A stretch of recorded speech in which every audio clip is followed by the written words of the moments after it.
But what about if you talked to somebody from IMF? Maybe you tried. I don't know. Where? What if you had talked to somebody from IMF when you were doing south of the border? No, IMF is a great. I'm sure we could. Listen. We could have balanced the whole thing. I know you feel you would know the answer in advance, but well, they did give. We have the IMF in the movie. Right. They did recognize. But I mean you. Come on, they did recognize Carmona. You have to tell your audience. They recognized there was a coup d'état against Chavez in April 2002. It was aided and abetted by the United States. They removed him from office for about 24 hours, 36 hours.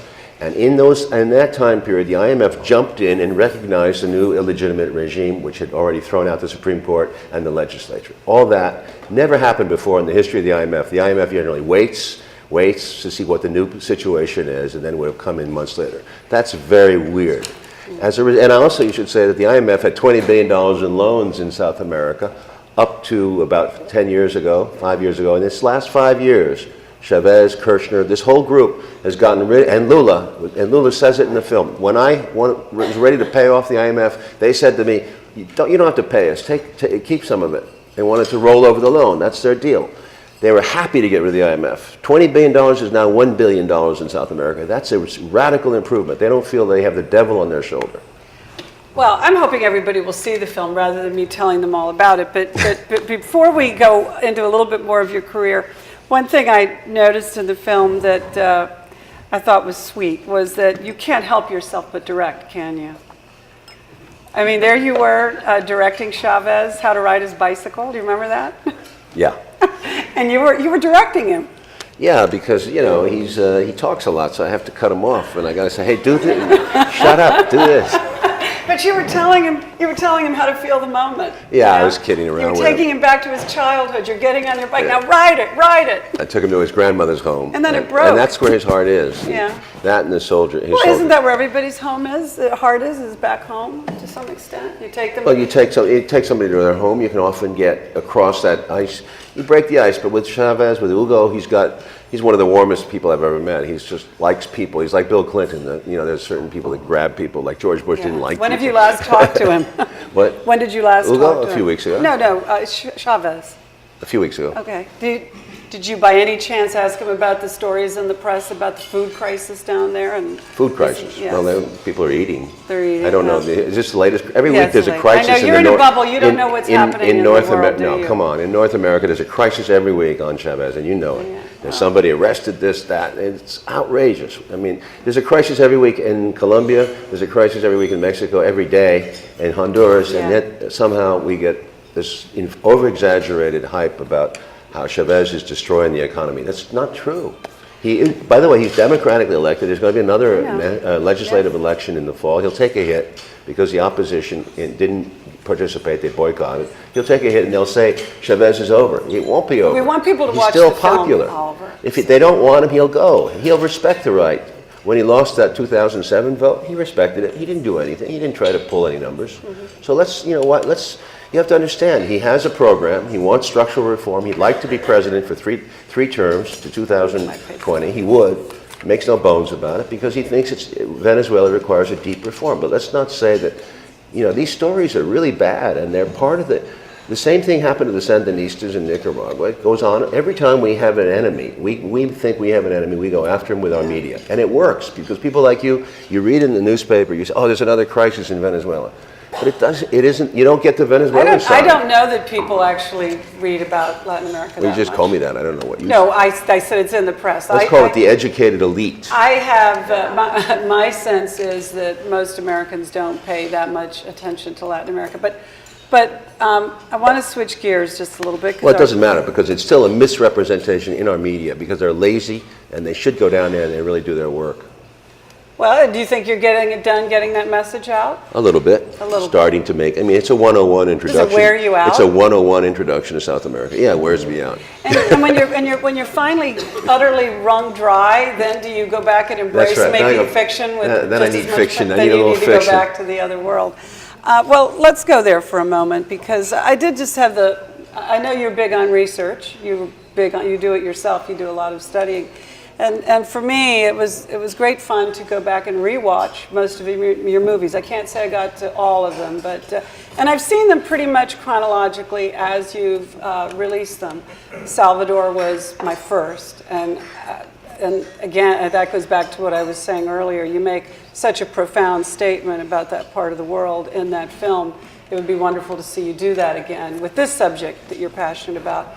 But for me, we're just about the same age, and so much of your arc is the baby boomers. You know, you've been, without being too much of a suck-up, you seem to me to have a Shakespearean quality about this generation.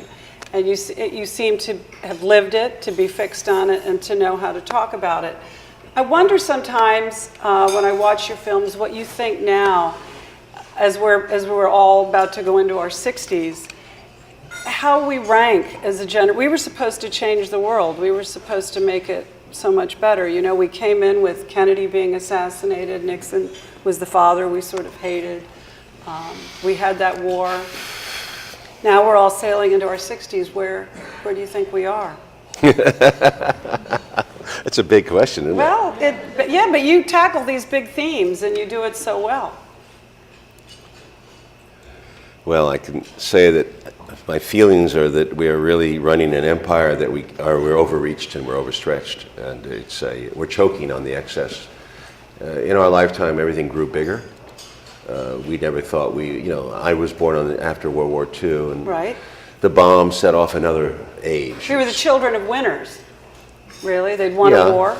We could say, well, the Russians won the war, and we participated in that war, but it was the Russians who tore the... It was perceived back here as our victory. But that was part of the problem of our generation is misperception again. Well, okay, we did not get straight history. We got America first history, and we were Tea Party history. That's what we got, how great we are.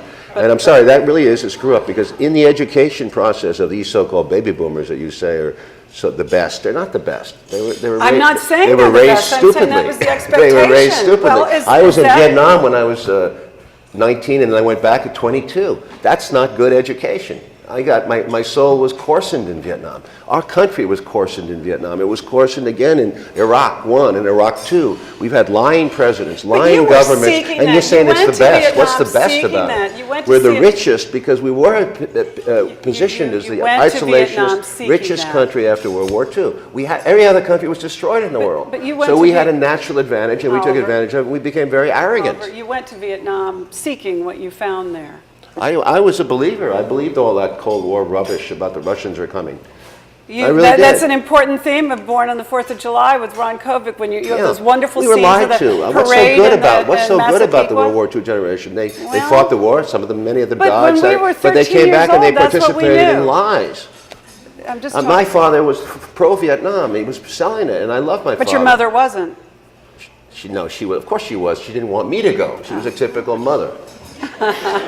Well, come on, we were raised bad, and we had bad education, and we were paying the price. And now we're really in the hole because we're fighting, 3 wars, if you include the war on terror. But I would include Iran. I'm sorry, Che Guevara, who you probably can have contempt for, did say that if America ends up in 3 Vietnams, it will be done for. You say... Where are we now? We're doing the same stupid thing we used to do back in Vietnam. Oliver, you're also the one who has said in more than one interview that you have decided at this stage in your life that war is a necessity of society. No, that's what George Bush said. He said that it helps the economy in the movie. What did I say? You said that you have decided, after all this time, that war may be a necessity of society. Yeah, and that's only because you're looking at the historical realities and saying people like to fight wars, especially in these white countries where they just have to control the rest of the world. And it seems like we want to be the world's policeman. Who are we, by the way? Since the Soviets went down, and this guy Cheney came along with this guy Rumsfeld and this whole group that wrote that document in 1992 saying that America must now be the unilateral power of the world and will not allow for the emergence of any competing economic or military rival. That's crazy. Are you going to read George Bush's book? No. Are you going to read I'll read some summary of it. But by the way, that's led us into a very tough position. There are regional powers, right? Venezuela is a regional power. So is Brazil. So is Turkey. So is China. Think about our attitudes. Just a few weeks ago, you're like Lula da Silva, the Brazilian president,